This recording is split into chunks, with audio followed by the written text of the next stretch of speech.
Welcome to a Foxy Tech Tips tutorial on deleting your Google Play Store search history. If you find this tutorial helpful, please consider subscribing to my channel and liking the video. Open up the Play Store app and then tap on your profile icon in the top right corner.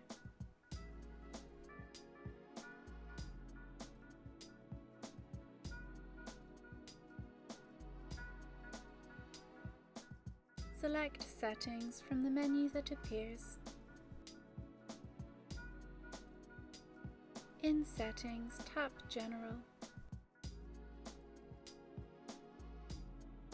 Then select Account and Device Preferences.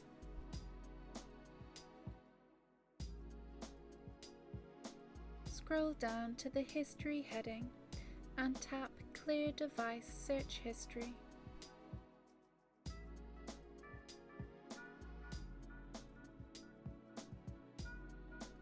Tap Clear History on the pop-up that appears. Your Google Play search history will be cleared from that device. And that draws an end to this tutorial. Please like the video if you found it helpful and subscribe to Foxy Tech Tips for more Google tips and tricks.